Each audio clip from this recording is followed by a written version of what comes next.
bonsoir, tout le monde est bien installé? Alors bonsoir à toutes et tous, bienvenue à la Galerie Gowen et un grand merci à Laura pour son invitation. Nous sommes très heureux ce soir d'accueillir Jérôme Zonder, à qui l'on doit la présente exposition qui s'intitule Les Enfants du Paradis. Je vous fais une toute petite bio de l'artiste avant de lancer la discussion. Donc Jérôme Zonder est né à Paris en 1974, où il vit et travaille toujours.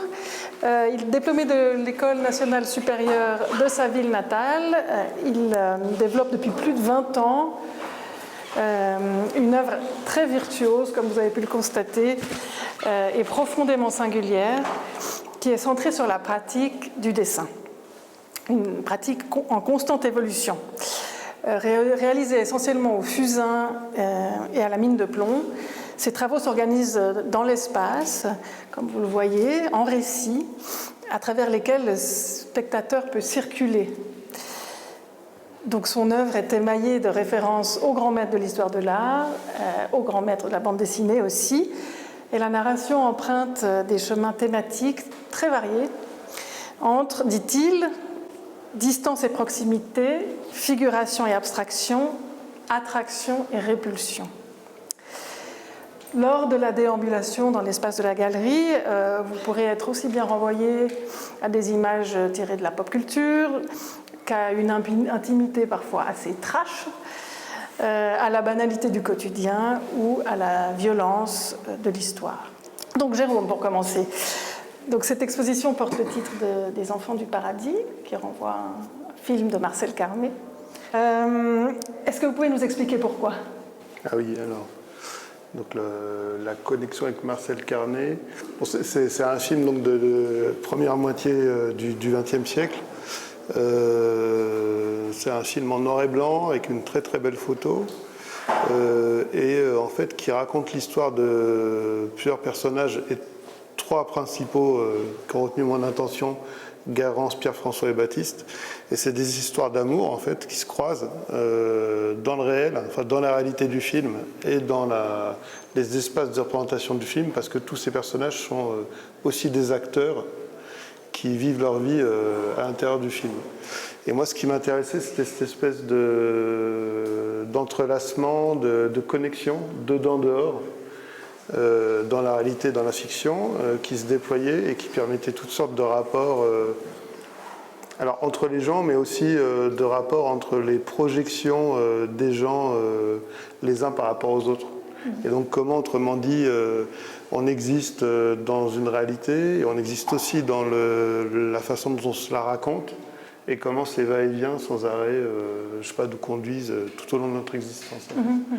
Et c'est quelque chose qui m'a, je ne sais pas, ça m'est revenu quand j'ai eu envie de travailler sur la question du portrait à travers des personnages.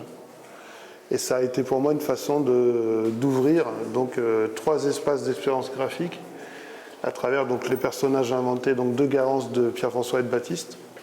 Après, bon, j'ai pris toutes les libertés dont j'avais besoin pour les personnages, mais en gros, c'était voilà, un canevas de départ et qui me permettait d'imaginer le travail du dessin. Alors justement, dans l'exposition, on voyage à travers un grand dessin immersif. Comment est-ce que vous appréhendez l'espace quand vous êtes à la jeunesse du projet?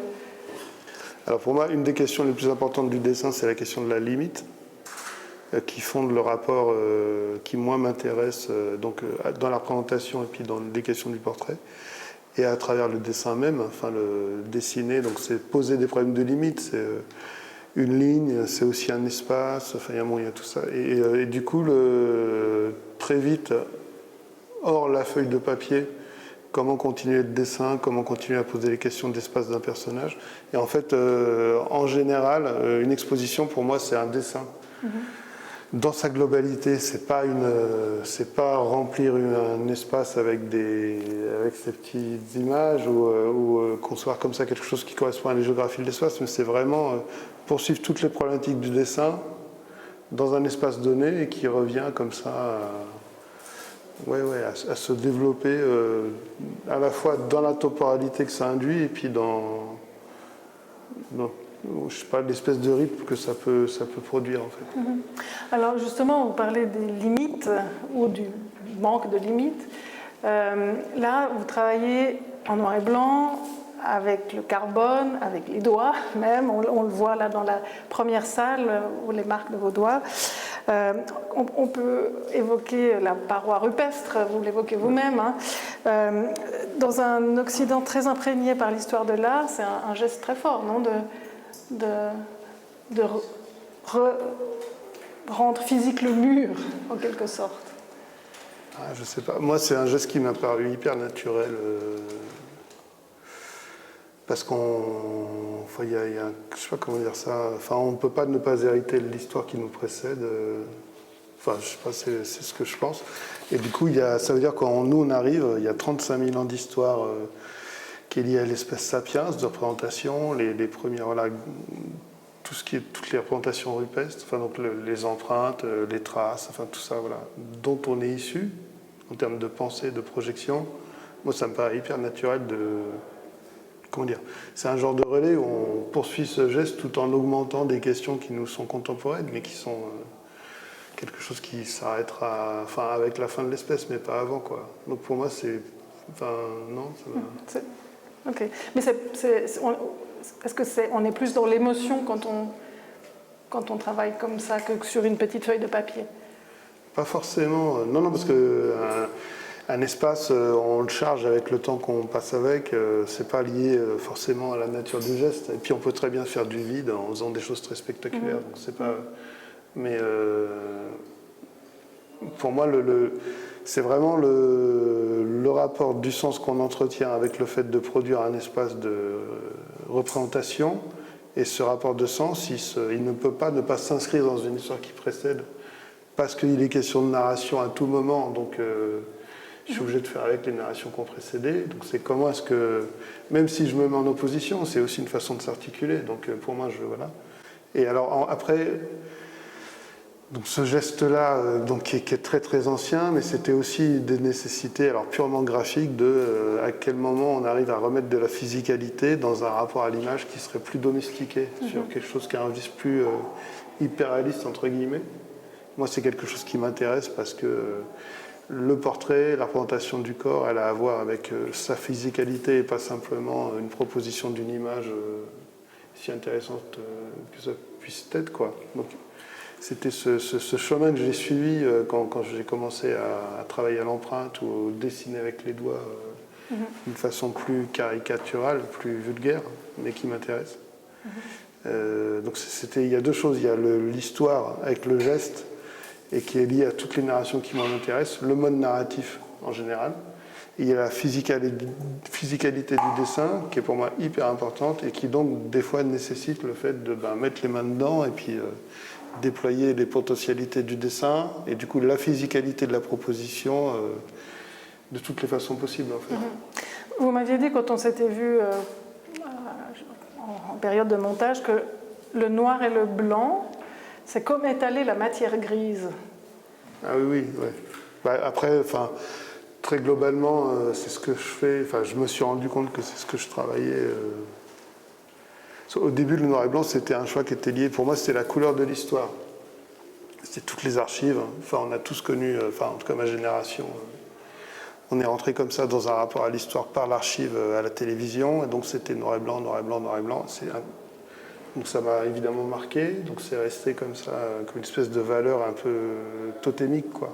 Donc c'est ça, c'est rentré par ce biais-là, et assez vite, le fait que j'ai tout cristallisé autour du carbone, ça a pris une dimension un petit peu plus particulière, et du coup ça rejoint cette idée de, littéralement en fait, ce que je fais quand je dessine, c'est vraiment étaler de la matière grise, mais alors, il me semble, c'est vraiment ça, cette matière-là, la graphite et le charbon, mais aussi métaphoriquement, comme il est question de travailler toutes ces narrations-là et après aussi de travailler la façon dont elles impriment l'image de ce qui est représenté, c'est justement, il me semble, ce rapport qu'on peut avoir avec notre identité dans le cerveau et cette espèce de connexion qui se fait à cet endroit entre le réel et tout ce que le cerveau perçoit en termes de sensations et tout ce qu'il transcrit, et donc ce qu'il nous raconte à nous comme individus pour exister.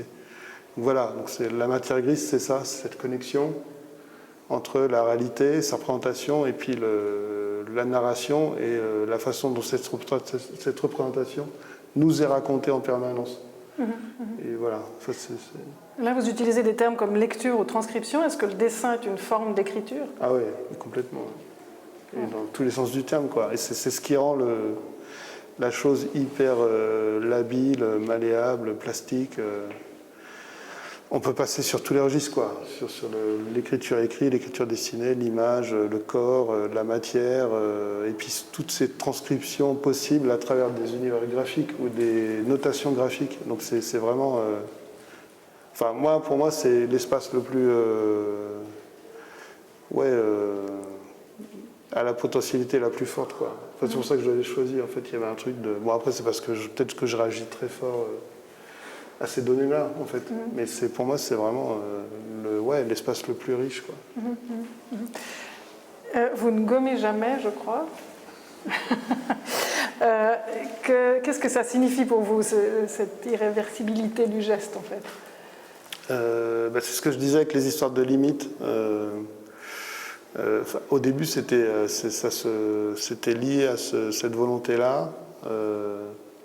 Le fait d'être tout le temps au bord donc on est au bord d'un truc un peu risqué, dans le cadre du dessin, mais c'est soit on arrive à avoir la bonne sensation, la bonne notation, soit il y a tout qui se casse la gueule. Ça, c'est quelque chose qui résonnait fort avec le sentiment que j'ai, la façon dont je ressens en fait le monde et les choses, quoi.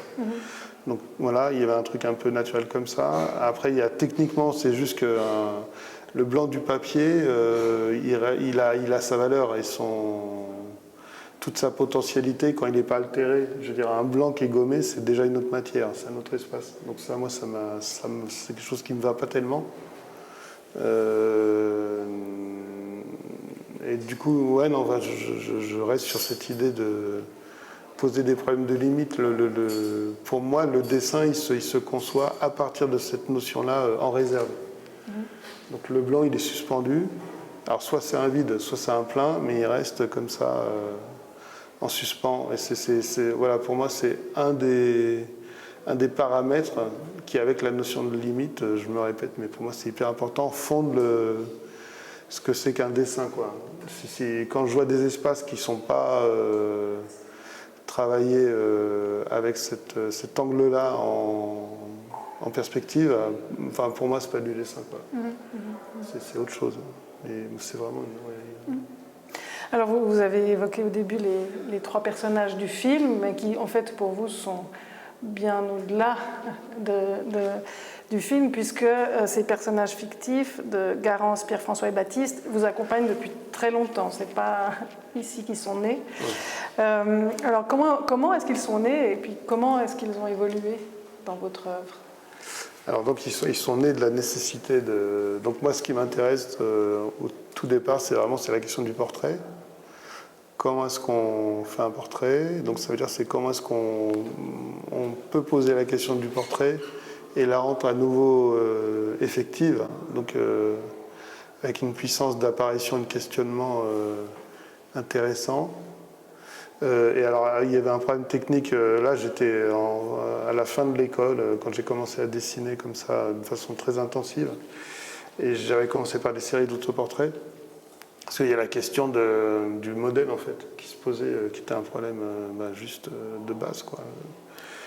Comment on peut travailler, développer tout un espace pendant des années avec un modèle. Il y a vraiment des questions de coût, de temps, voilà.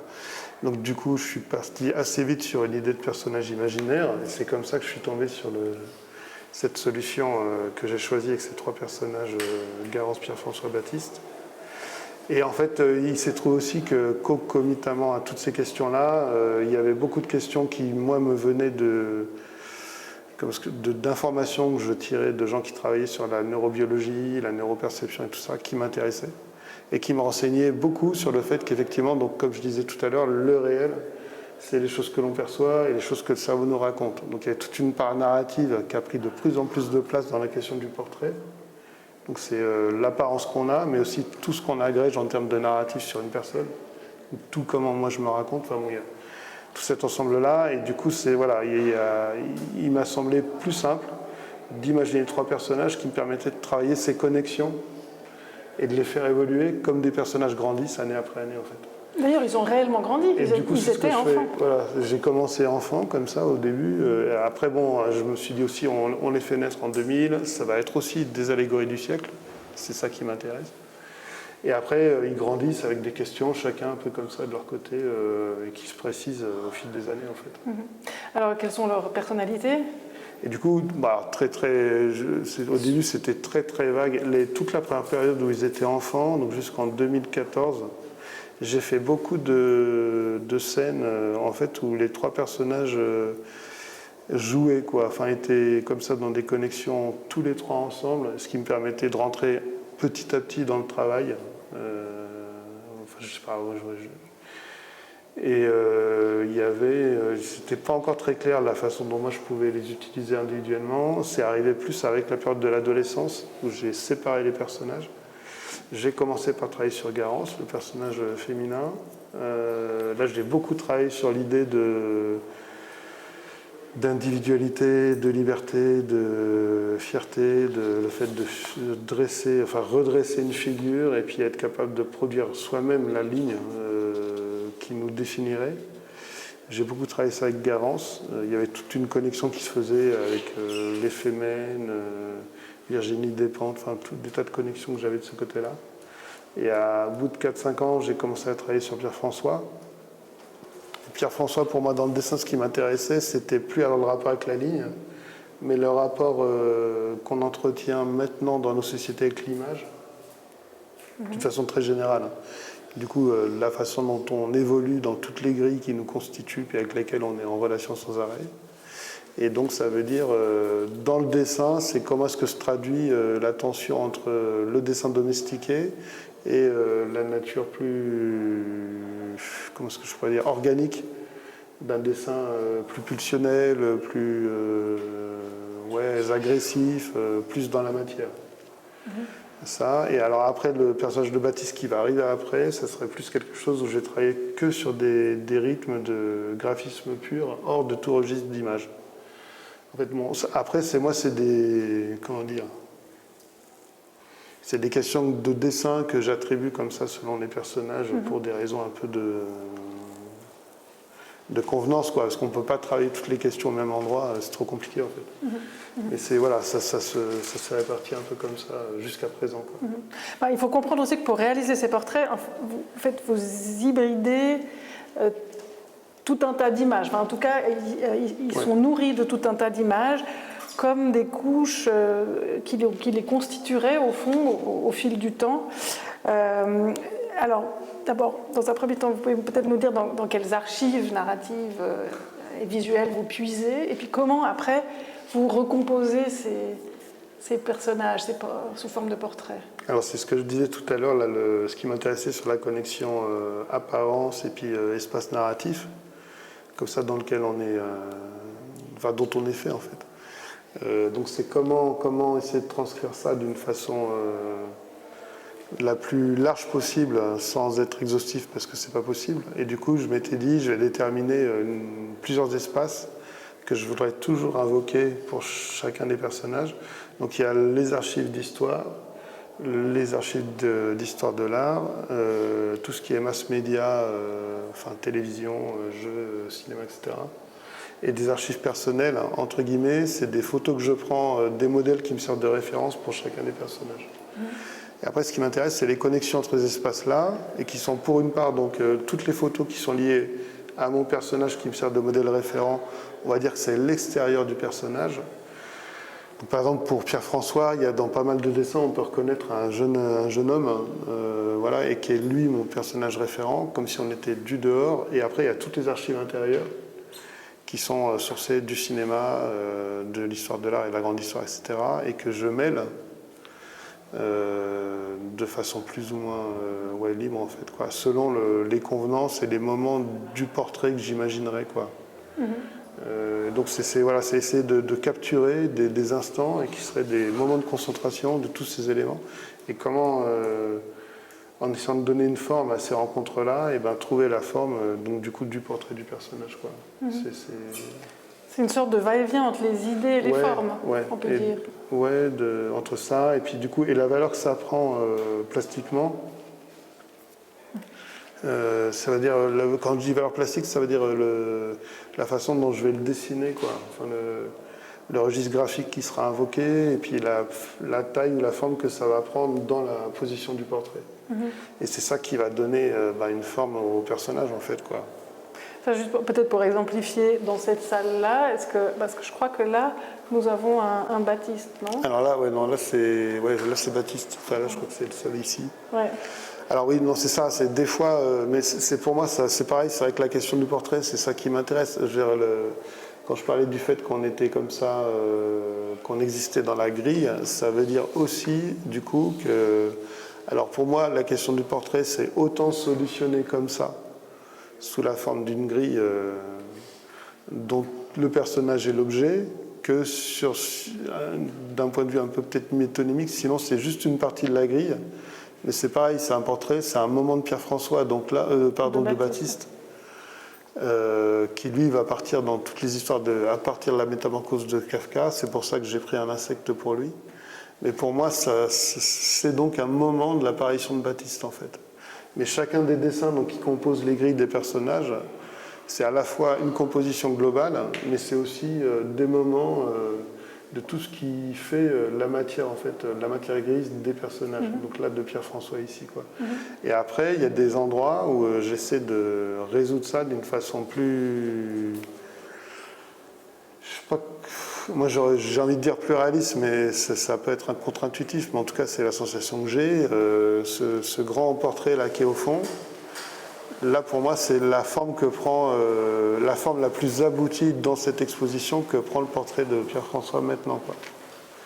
Où il est, voilà, il est rendu, il nous est perceptible dans les connexions et tous les aléas. Mais alors, c'est autant mentaux que vraiment physique. Pour moi, c'est pas juste c'est pas des portraits psychologiques. Même les espaces qui sont des invocations comme ça de mémoire ou de choses qui pourraient se raconter, moi vraiment, je les perçois comme des morceaux du corps du personnage. C'est vraiment, moi, je fais pas du tout de différence, quoi.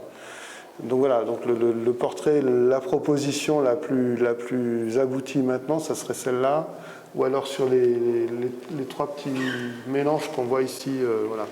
Parce que dans les mélanges carrés qui sont plus grands, dans les deux grandes salles précédentes, on est beaucoup plus que sur des morceaux en fait de la partie extérieure du personnage. Il y a beaucoup moins de rentrée dans sa matière interne. Mais voilà, enfin après de toute façon c'est tout le temps. Comment dire, je ne cherche pas à donner une solution figée. Moi, ce qui m'intéresse plus, c'est de poser les problèmes. Donc, la forme évolue sans cesse, comme ça, au fur et à mesure du développement des personnages et puis de l'évolution de la question dans ma tête. D'ailleurs, on peut dire par parenthèse que cette exposition est une sorte de mini-rétrospective, puisqu'il y a des œuvres qui commencent à 2017, c'est 2018, 2017, voilà. Et puis jusqu'à 2025. Voilà. Donc, sur un parcours relativement chronologique. Et c'est parce que là, on avait envie, comme c'est une première fois on travaille avec Laurent, on s'était dit c'est aussi montrer une espèce de la perspective et puis une pensée qui se développe dans le temps mais qui correspond à ce que j'essaie de faire de toute façon. Donc vraiment montrer la dynamique de cet effort-là, quoi. Donc, pas juste une solution comme ça arrêtée, en fait. Voilà, on peut dire que vos portraits sont finalement comme nous, c'est-à-dire qu'il y a un tenté et un tenté et un autre tenté et qu'on fonde sur une ligne temporelle. Donc la ligne temporelle, parlons-en parce que vous aimez beaucoup mettre en rapport les histoires, les petites et la grande, vous le dites souvent. D'ailleurs, dans votre base de données, si je peux l'appeler comme ça, il y a des représentations historiques très fortes. Souvent, l'histoire, par ses ruines et ses cendres, ce n'est pas toujours des événements très amusants. Est-ce que vous pouvez un petit peu nous raconter ce rapport entre les histoires individuelles et la grande histoire ? Comment vous le concevez? Un peu ce que j'ai déjà expliqué sur l'héritage comme ça, dans lequel il me semble qu'on est pris. Alors après, c'est pareil, c'est tirer le fil de la question et puis essayer en fait à chaque fois essayer d'en tirer les conséquences et puis de s'y tenir quoi. Si on accepte l'idée qu'on est donc un espace physique autant que narratif, donc c'est difficile de faire abstraction de la façon dont les histoires nous impactent et en fait nous donnent forme. Et alors, du coup, il y avait deux questions qui pour moi étaient importantes. C'est nous donne forme, ça veut dire comment est-ce que ça nous façonne. Donc là, on est sur le contour, sur la forme, sur la silhouette, sur toutes ces données-là dans le dessin. Et quelles traces ça laisse en nous. Et là, on est sur l'empreinte, etc. Et donc, voilà. Et donc, du coup, j'avais ces deux données à laquelle je voulais me tenir, d'une manière ou d'une autre, dans le travail de fabrication des personnages. Et du coup, pour une part, j'ai travaillé une série de dessins qui est une série de grands marqueurs d'histoire qui seraient comme des espèces de grands shots d'images et qui sont notre matière à tous. Donc, je suis parti de tous les grands drames de l'histoire. Je suis remonté à 39-45 et puis comme ça, j'avance par période historique. Donc, la Deuxième Guerre mondiale, la guerre d'Algérie, le Vietnam. Avec des grandes images qui ont été des marqueurs très très forts dans la mémoire collective et qui m'intéressent moi du coup alors en termes de matière qui se retrouve dans les dessins des personnages littéralement à l'état d'empreinte et puis par morceaux dans les images et après en termes de façonnage c'est justement sur ce que ça produit comme forme dans le silhouettage des personnages, comment est-ce que ça va laisser une empreinte dans la forme et les formes qui constituent les personnages.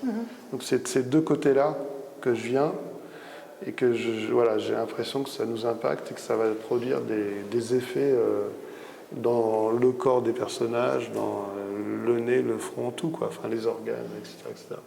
Ça me vient tout de suite maintenant, mais ça me fait penser à l'épigénétique. Oui, non, mais après, de toute façon, ça se recroise. C'est les trucs que j'ai entendus, mais c'est aussi un truc que j'ai lu.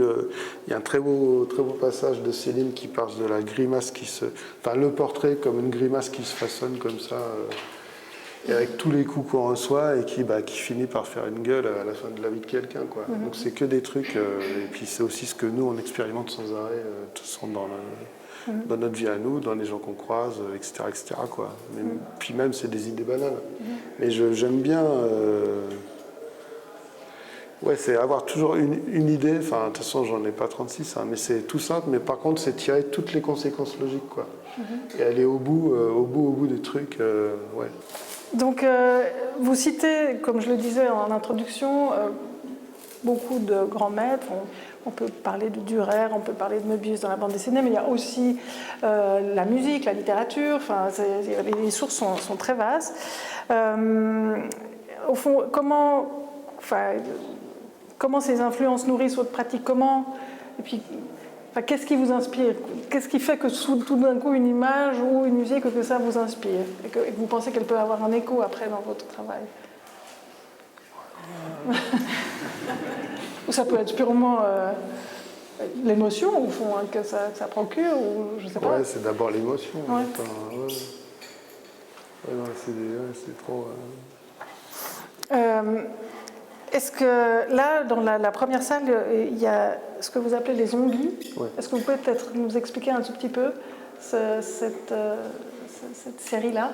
En fait, les zombies, pour moi, c'est un truc qui m'intéresse, mais depuis très longtemps. Le premier film de zombies, là, Carpenter, il y avait déjà une idée de la représentation, alors à la fois des groupes sociaux défavorisés, tout ça chez lui, et puis après, c'est devenu, sur la fin des films, il y avait toute une espèce de métaphore de la société sur les derniers films de zombies.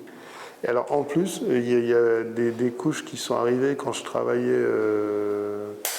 C'était sur la préparation d'une exposition, mais il y avait toute une réflexion que je me faisais sur l'histoire et puis justement toute la série des chairs grises qui est sur toutes les références de la grande histoire dont j'ai parlé juste maintenant.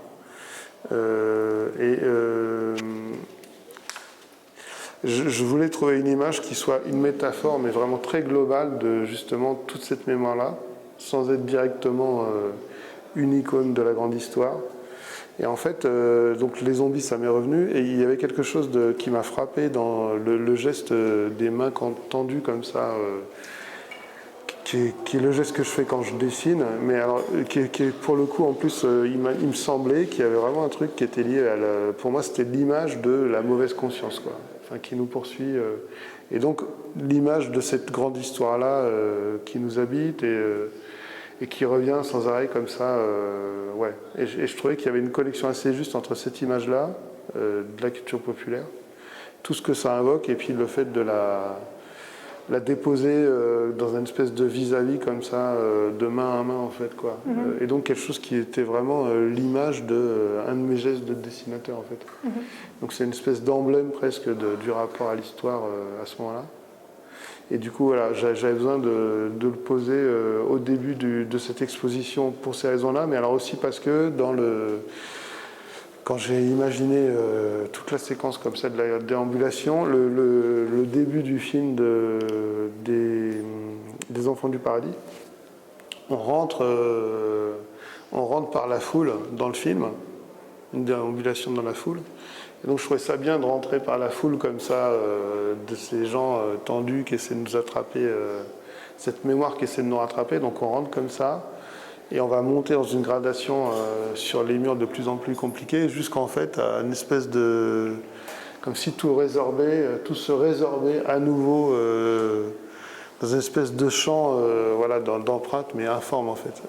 Et le film, pareil, le film des Enfants du Paradis, se finit et disparaît dans une foule, hein, en fait. Donc voilà, donc c'était une façon de reprendre le film sans le citer directement, mais l'intention, quoi. Et en parlant de cette œuvre dont vous aviez évoqué la mémoire de l'histoire, mais aussi le cauchemar. Oui, bah oui, mais parce que alors il y a, enfin vous l'avez dit justement, il y a toute la, c'est vrai que la part, enfin toutes les évocations historiques sont liées en fait au drame de l'histoire chez moi. La seule fois où j'ai travaillé sur la matière lumineuse de l'histoire, c'était à Chambord, parce que Chambord c'est ça, quoi. Donc ça a été très particulier, mais c'est vrai que j'ai eu tendance de prendre ce biais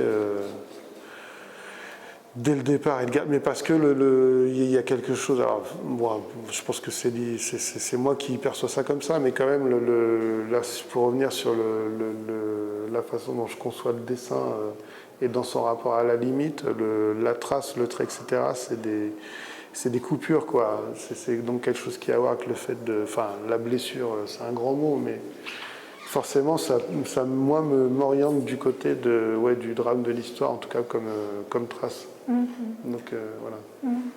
Et ce qui est assez frappant aussi, donc, il y a ces figurations des drames de l'histoire, mais souvent, ils sont mis en regard avec des choses tout à fait banales, donc ça on augmente encore l'horreur. Parfois, là, on voit, par exemple, à côté de cette image du camp de Constantine, un supermarché, un couloir, une tête de gondole.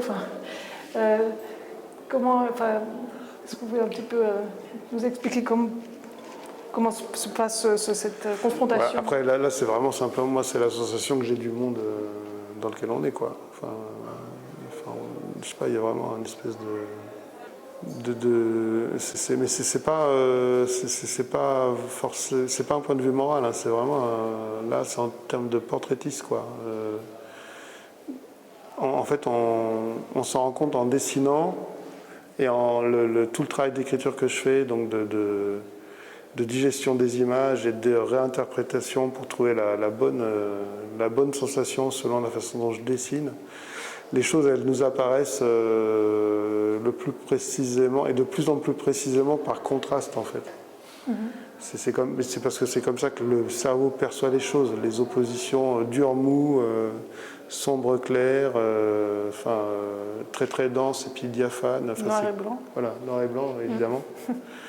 Et du coup, c'est très très vite, j'ai tendance à, quand je veux définir une forme, donc la dessiner, en fait je place un pôle à moins l'infini, un autre pôle à plus l'infini, et c'est dans cette balance-là que moi je trouve le curseur juste. Donc je fais sans arrêt ça, quoi. Mais sur tous les plans, sur le plan narratif, sur le plan du motif, sur le plan du type de représentation, voilà.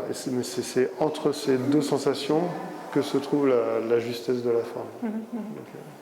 Est-ce que vous diriez que votre œuvre est politique ? Toute prise de parole publique est politique, donc oui, bien sûr. Mais en revanche, elle n'est pas militante, en tout cas pas à mon sens. Merci. Exactement. Et comment est-ce qu'on trouve la note juste ? C'est-à-dire cet équilibre. Moi, je suis dessinateur, je suis pas militant, quoi.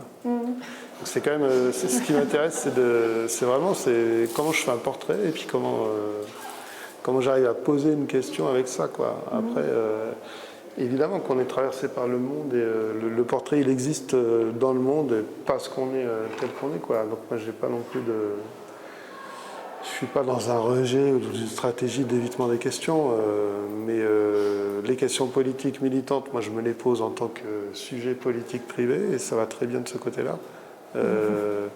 Mais après, dans le dessin, c'est vraiment ce qui prime et ce qui est... Moi, en tout cas, ce qui m'intéresse, c'est quand même de se poser la question du portrait. Donc, je vais me mettre au service de ça. Les questions militantes ne m'aident pas beaucoup, quoi. Et enfin, pour terminer, je vais vous poser une question un petit peu... je ne sais pas si vous pourrez répondre, mais ça m'intéresserait de savoir. Est-ce que si vos personnages pouvaient parler, ils diraient quoi de vous ? J'en sais rien, il faut leur demander. Il y a une dimension, je trouve, dans votre œuvre, c'est un cri, mais muet. Enfin, il y a quelque chose du silence, un peu, je trouve, dans le... Mais après, je laisserai les gens considérer et se faire leur propre opinion.